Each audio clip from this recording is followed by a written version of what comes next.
له في حرثه ومن كان يريد حرث الدنيا نؤتيه منها وما له في الآخرة من نصيب. صدق الله العظيم. محترم حضرات، عزیز نوجوان، بزرگوں اور دوستوں،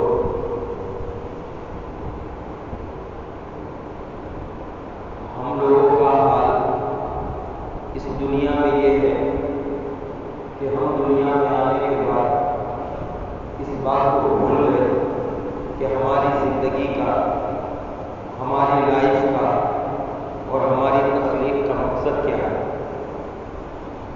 ہماری لائبلٹیز کیا ہے، ہماری ذمہ داریاں کیا ہے، ہماری رسپانسبلٹیز کیا ہے. اس کے تعلق سے ہم غافل ہو چکے ہیں.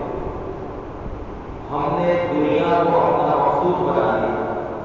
دنیا کا ساز و سامان، دنیا کا عیش و عشرت، دنیا کی راحت، دنیا کی لذتیں اور دنیا کی خوشیاں، یہی ہمارا مقصود بن گئے.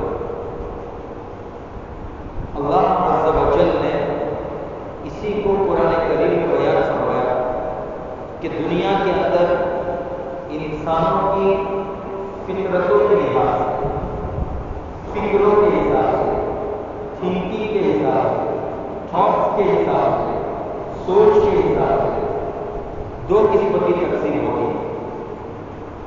ایک وہ انسان ہے جس کی فکر، جس کا مقصود، جس کی منزل بس یہ دنیا ہے اور دنیا کے آگے کچھ نہیں سوچ رہا. اور دوسرا وہ شخص ہے جس کی منزل، جس کا مقصود، جس کا مقصد نظر آخرت، اللہ کی رضا ہے، جنت کا حصول ہے.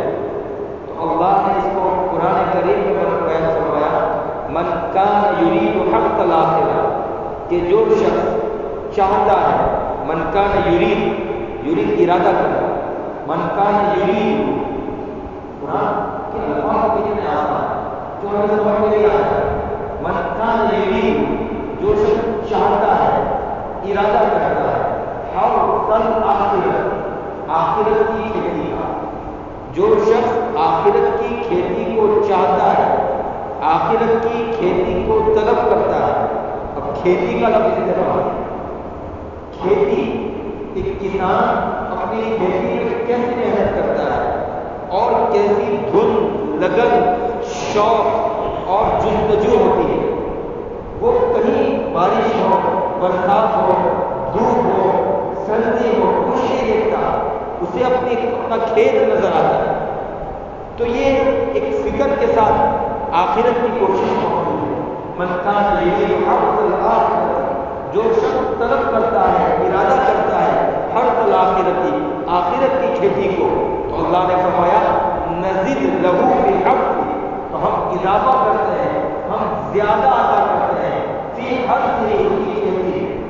یعنی انسان آخرت کے لیے دنیا میں کوشش کرتا ہے تو اللہ تعالیٰ آخرت کے حساب سے دینی اعمال میں اور دینی شوق میں اور دین کی اعمال کی توفیق میں اضافہ کرتے ہیں. پہلے 10 روپیہ خرچ کرنا مشکل تھا، 10 خرچ کیا تو 50 خرچ کرنا آسان ہو جائے، 50 خرچ کرنے لگا تو 500 خرچ کرنا آسان ہو جائے. تو جو شخص آخرت کی کھیتی کو طلب کرے گا، اللہ فرماتے ہیں نزید لہ فی حرثہ، ہم اس کی کھیتی میں اضافہ کریں گے، ہم اس کو درجات کی بلندی عطا کریں گے، ہم اس کو ترقی عطا کرتے جائیں گے. لیکن ومن کان یرید حرث الدنیا، جو شخص طلب کرے گا حرث الدنیا، دنیا کی کھیتی کو، جو شخص ومن کان یرید حرث الدنیا، جو شخص طلب کرے گا حرث الدنیا، دنیا کی کھیتی کو، تو اللہ نے فرمایا نؤتیہ منہا، ہم اس میں سے کچھ دے دیں گے. یہ نہیں کہا جو مانگے گا وہ دے دیں گے، جتنا مانگے گا اتنا دیں گے اور جیسا مانگے گا ایسا دیں گے. آخرت کے بارے میں نزید لو، نزید زیادہ، اور یہاں کا نؤتیہ منہا، اس میں سے کچھ دے دیں. وما لہ فی الآخرۃ من نصیب، اور آخرت میں من نصیب، اس کا کوئی حصہ نہیں ہوگا. ضائع کر چکا ہوگا۔ آج مولوی بنے گا تو کیا کہے گا؟ دین کا کام کرے گا، تجارت کرے گا تو نقصان ہو جائے گا۔ اللہ اکبر۔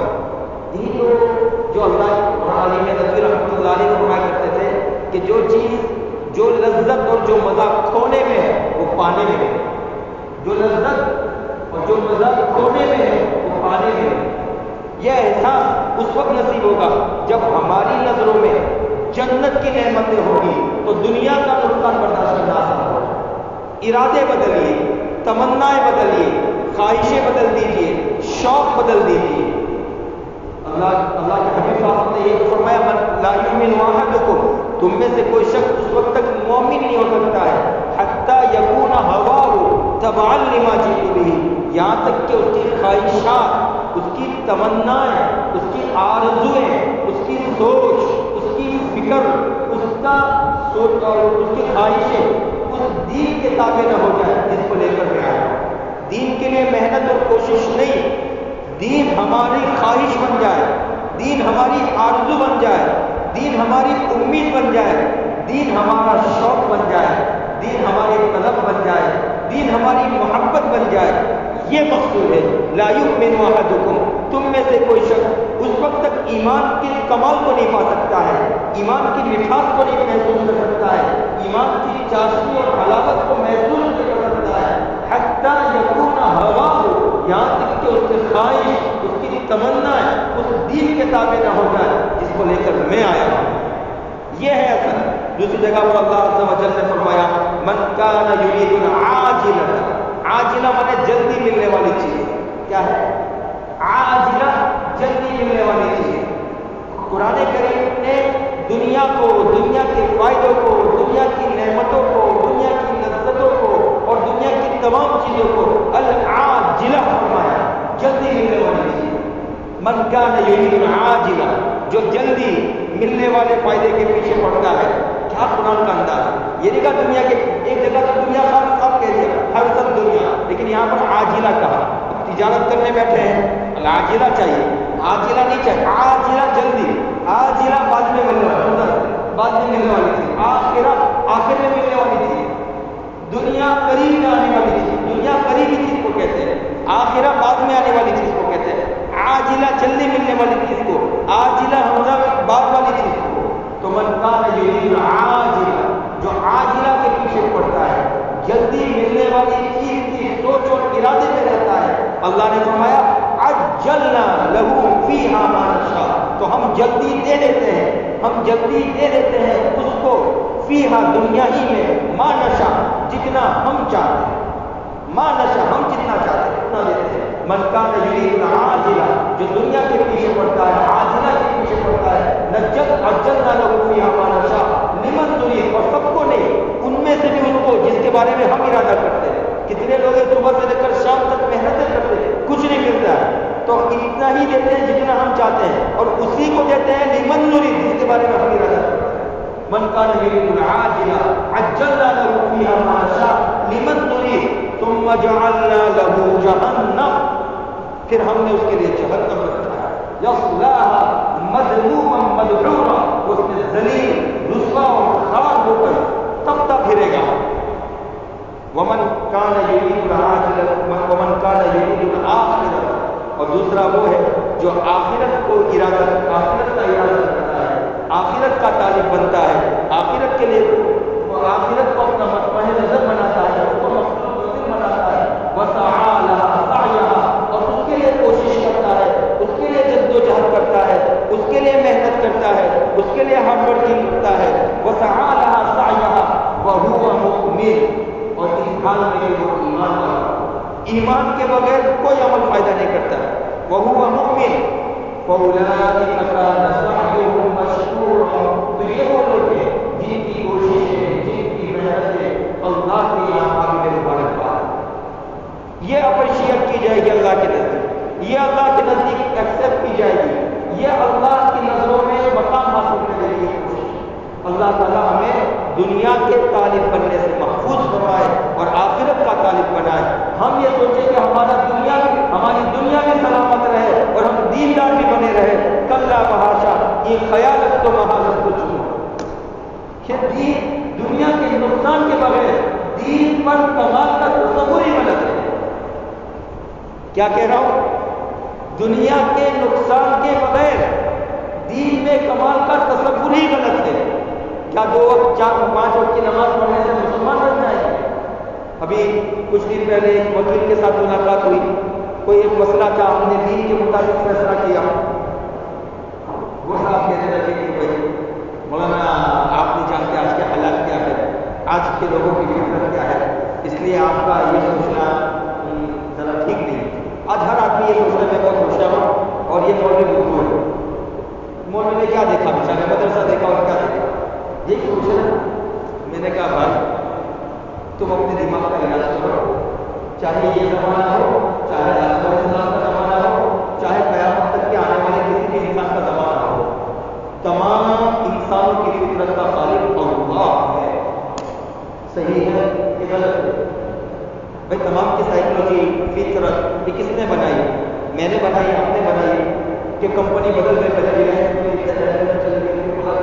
ایسے تو کمپنیاں تو چینج تو نہیں ہو رہی نا؟ ارے بولیے نا میرے ساتھ ذرا ساتھ میں رہیے، اللہ کا دیکھیے دماغ کو بند نہ رکھیے، دماغ کا علاج کریں۔ اصل میں مولوی لوگوں کے احترام کی بات برداشت نہیں ہوتی، اللہ ہمیں معاف کرے۔ صحیح بات ہے، اللہ ہمارے دماغوں کا علاج کرے۔ تو وہ کہنے لگے مولانا آج کے لوگوں کا مزاج آپ نہیں جانا۔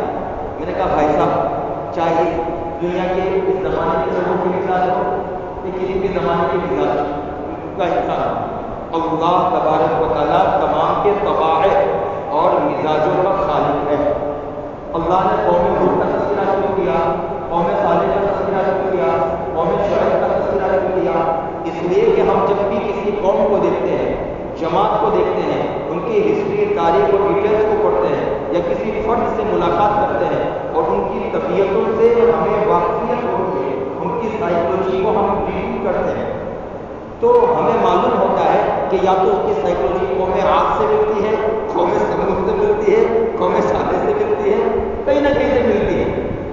یہ قرآن میں اتنی تذکرے ہیں سب کے۔ اب کوئی عالم بن گیا اور اس نے سائیکولوجی کو نہیں سمجھا تو اس سے یہ تو نہیں لازم آتا ہے کہ علماء کو سائیکولوجی پتہ۔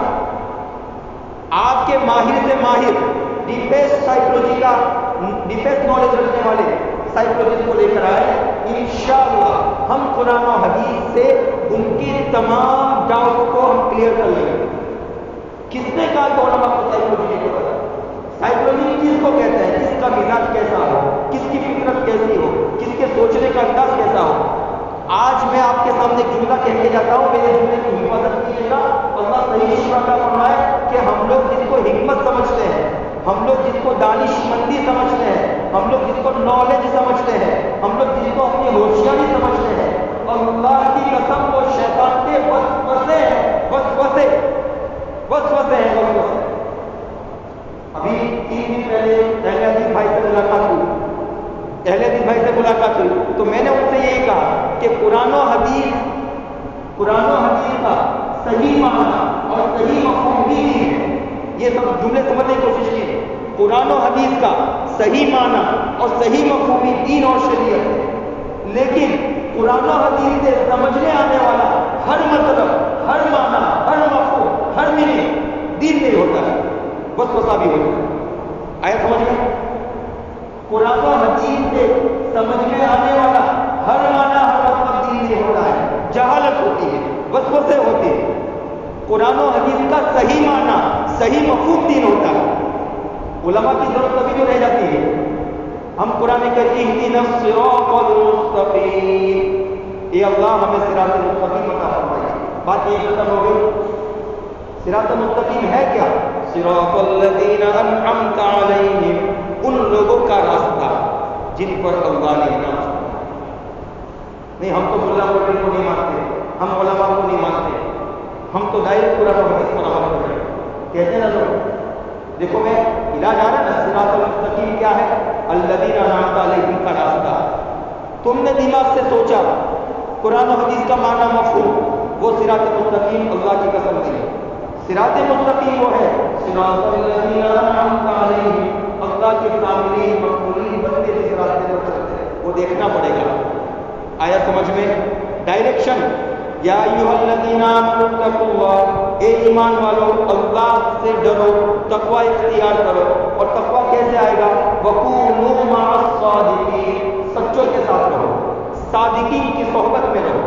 صادقین کی صحبت میں رہو گے اللہ کا استحضاء نصیب ہوگا.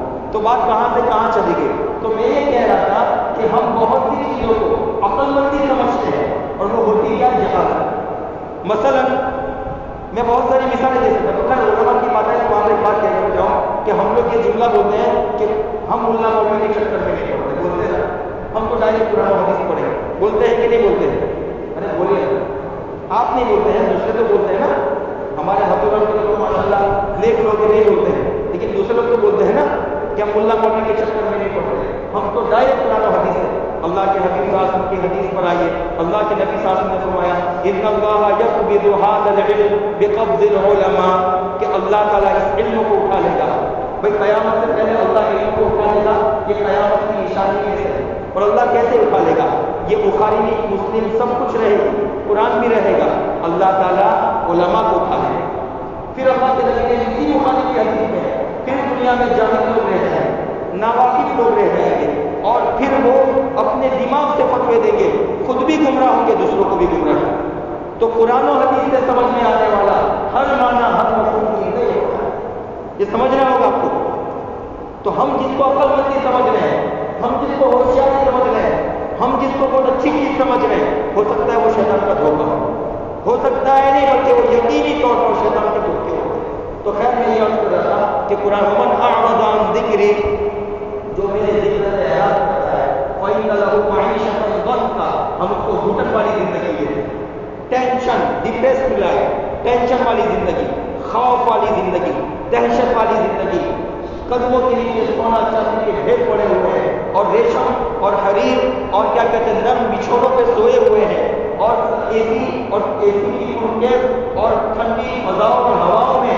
لیکن اس کے باوجود بھی دل بے چین ہے، دماغ میں کسی کا چین اور سکون نہیں ہے. تو اللہ فرماتے ہیں ومن اعرض عن ذکری، جو میرے ذکر سے دور ہوگا، میری شریعت سے دور ہوگا، فإن له معیشۃ ضنکا، اس کے لیے ڈپریسڈ لائف ہے، اس کے لیے خوف والی لائف ہے، اس کے لیے ٹینشن والی لائف ہے. فإن له معیشۃ ضنکا ونحشره یوم القیامۃ اعمی، ہم اس کو اٹھائیں گے قیامت کے دن اندھا بنا کر اٹھائیں گے. اس کو قیامت کے دن اندھا بنا کر اٹھائیں گے. ونحشره، ہم اس کا حشر کریں گے یوم القیامت، قیامت کے دن اعمی، اندھا بنا کر. تو قال رب لم حشرتنی اعمی، وہ اپنے پروردگار سے کہے گا ربی، اے میرے پروردگار، لم حشرتنی اعمی، آپ نے مجھے کیوں حشر کیا اعمی، اندھا بنا کر. وقد كنت بصیرا، دنیا میں آپ نے مجھے آنکھیں عطا کی تھی، نظر عطا کی تھی، نگاہیں عطا کی تھی. آج وہ بصیرت بصارت سب کچھ آپ نے چھین لی، نگاہیں چھین لی. کیا وجہ ہے؟ یہ ربی قال ربی لم حشرتنی اعمی، اے میرے پروردگار آپ نے مجھے اندھا بنا کر کیوں اٹھایا؟ وقد كنت بصیرا، میں تو دنیا میں آنکھوں والا تھا. اللہ فرمائیں گے كذلك اتتك آیاتنا، قال اللہ فرمائیں گے كذلك، اسی طرح لائف تھی، اسی طرح لائف ہے، اسی طرح اتتك آیاتنا، تمہارے پاس ہماری نشانیاں آئی تھی. فنسیتها، تم بھول گئے. وکذالک اليوم تنسى، اور تم کو بھی بھلا دیا جائے، تم کو بھی بھلا دیا جائے. اللہ تعالیٰ ایسی محرومی کی زندگی سے ہماری حفاظت فرمائے. تو وہ وکیل صاحب کہہ رہے تھے کہ مولانا آپ کا پرابلم یہ ہے کہ آپ دین دنیا کو مکس کر دیتے ہو. کیا کہنے لگا؟ کیا کہہ رہے وکیل صاحب؟ مولانا آپ کا پرابلم یہ ہے کہ آپ دین دنیا کو مکس کر دیتے ہو. میں نے کہا بھائی شریعت نامی ہے راستے کا، شریعت نامی ہے وے آف لائف اسٹائل کا، زندگی گزارنے کے طریقے کا نام. تو جو زندگی آپ گزار رہے ہیں، کیسا بیٹھنا چاہیے، کیسا کھڑا ہونا چاہیے، آپ خوش ہیں تو کیا کریں، ناراض ہیں تو کیا کریں، آپ اپنے امی سے کیسے ملیں، ابا سے کیسے بات کریں، چھوٹوں سے کیسے بات کریں، بڑوں سے کیسے بات کریں، تجارت کیسے کریں، کھیتی کیسے کریں، لین دین کے معاملات کیسے ہو، آپس کے تمام معاملات جو ہوتے ہیں وہ سب کیسے کرنا ہے، اسی کا نام تو شریعت ہے. اور آپ کہہ رہے ہیں آپ دین دنیا کو مکس کر دیتے ہو. تو کیا دین میں اندر ہوا میں کوئی چیز ہوتی ہے کیا؟ یعنی نماز روزے کا نام ہے. یہودی اور کرسچن اور نیکی والی سوچ ہے کہ بس نماز نماز پڑھ لو، روزہ رکھ لو، یہ کر لو، بات ختم کرو، ایسا نہیں ہے۔ زندگی گزارنے کے طریقے کا نام شریعت ہے۔ ہمارا کوئی بھی قدم، ہمارا کوئی بھی عمل، بلکہ ہماری نگاہ کی جنبش بھی، بلکہ ہمارے خیال کی اسکرین پر جو خیالات گردش کرتے ہیں، اس کی بھی حرکتیں اللہ تبارک و تعالیٰ کے آکام کے پابند ہونی چاہیے۔ اور ہم نے کہہ دیا بھائی زندگی جیسے چاہو گزارو، نماز پڑھو، ایسا نہیں۔ شریعت بہت اونچی چیز کا نام ہے، اللہ تعالیٰ ہم کو شکر کرتا ہے۔